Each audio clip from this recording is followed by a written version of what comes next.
A 12-story tower fell straight into its own footprint in seconds, yet the failure that killed 98 people began outside the building. It started in the flat concrete deck beside the swimming pool. That deck collapsed more than 4 minutes before the tower came down. For those 4 minutes, the structure was already dead, and the people asleep inside had no way to know. Investigators call this the pool deck initiation, and it rewrites the whole story. The tower didn't fail where everyone first looked.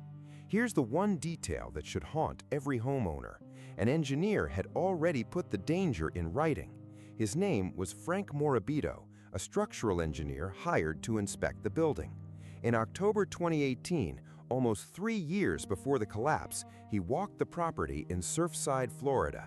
He told the condo association in writing that failed waterproofing was wrecking the concrete slab under the pool deck.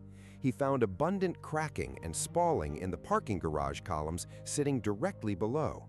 The deck had been built dead flat, with no slope to shed rainwater, so water pooled on the surface and soaked downward until it slowly evaporated. Morabito called that a major error baked into the original design. His first estimate to fix it ran about $9 million. Champlain Towers South had opened back in 1981. For 4 decades, families slept above that slow, hidden rot and felt nothing. Children learned to swim on the exact deck that was quietly failing beneath them. Nobody living there sensed a building eating itself from the foundation up. The condo board faced an ugly choice between a giant bill and more delay. Owners argued over assessments while the garage underneath kept shedding concrete. Here's the number that defines the whole disaster. The original design loaded one pool deck column to 70% beyond what the slab was built to carry. That overload existed on paper in 1981 before a single crack ever formed. By the year of the collapse, the approved repair program had swelled past $15 million. On the night the tower fell, the main concrete work hadn't even started. Now think about 4 decades of saltwater air working on that hidden weakness. Surfside sits on a barrier island, soaked in humid ocean spray.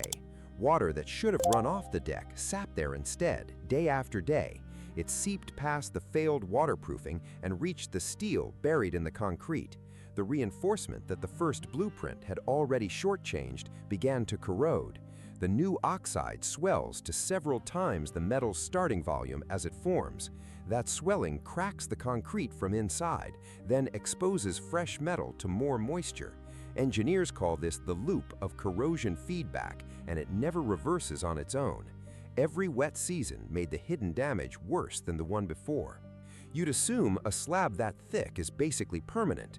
Concrete looks eternal, yet the steel inside is the part that carries the real load. Strip that steel of its strength, and the slab is living on borrowed time. Then a 1996 renovation made the burden heavier still. Crews laid thick decorative pavers on a bed of sand across the pool deck. That piled dead weight onto a slab already overloaded by its own blueprint. A surface meant to drain water had become a sponge holding it instead. The warning signs went visible long before the end. You're wondering by now how nobody saw it coming. Photos from November 2020 captured cracking right where engineers later traced the failure. A second set, taken June 2, 2021, just 22 days before the end, shows the slab visibly sagging above a support.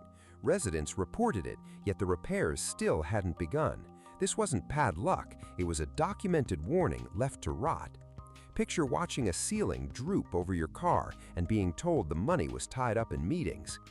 So why did a cracked pool deck bring down a 12-story tower? The answer is a failure mode that engineers fear in floor slabs. Structural engineers have a name for it: punching-shear. Picture a flat concrete slab resting on top of a thin column. The column pushes up on one small patch of that slab. Press hard enough, and the support punches straight through, like a pencil through paper. The slab doesn't rip across its whole width. It fails in a small cone right around the column head. Imagine a stool leg shoved up through a sheet of wet cardboard. Flat plate construction like this is cheap and fast to build. You pour a smooth slab straight onto the columns with no beams in the way. It gives clean ceilings and more headroom on every single floor. The trade-off is brutal because the connection has barely any margin to spare. A beam sags and groans for hours before it finally breaks. A punched slab joint gives little warning, then drops everything at once. That sudden, brittle behavior is what makes this mode so dangerous. The Champlain deck was built with almost no defense against it. There was no shear reinforcement in the slab around those columns. There were no drop panels, the thickened pads that spread the load near a support. The top steel ran under 1%, far too little for the spans involved. And that steel had been set too deep in the slab during construction. Excess cover cut the working depth from about 8 inches to 7, roughly 20 centimeters down to 18. In a punching failure, that lost inch of depth is enormous. The slab gives up a chunk of its strength for one careless construction tolerance. So one column at 70% overload sat in a slab with no protection. Corrosion ate the safety margin that was already gone on paper. Every factor stacked in the same direction toward the same connection. On that summer night, one of those joints finally let go. It was about 1:22 in the morning on June 24, 2021. The pool deck punched down into the parking garage below. That drop pulled support away from the base of the tower. Columns on the south face lost their footing and buckled in turn. Then the building came down in stages, floor stacking onto floor. Each level added weight the one beneath it was never built to hold. Engineers call this progressive collapse, a pancake of concrete slabs. One thing alone saved the rest of the residents that night. A stiff elevator and stair core held the western wing standing. That single shear wall is the reason the toll stopped where it did. Rescuers searched the rubble for weeks, hoping against hope for survivors. The final count reached 98 men, women, and children.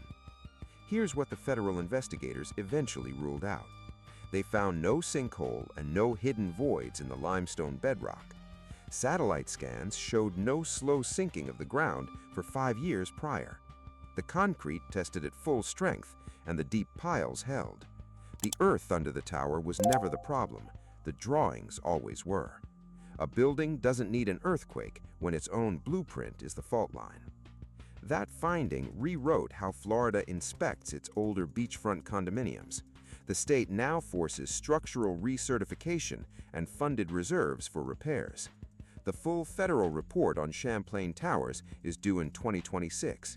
It's expected to confirm what one engineer wrote back in 2018.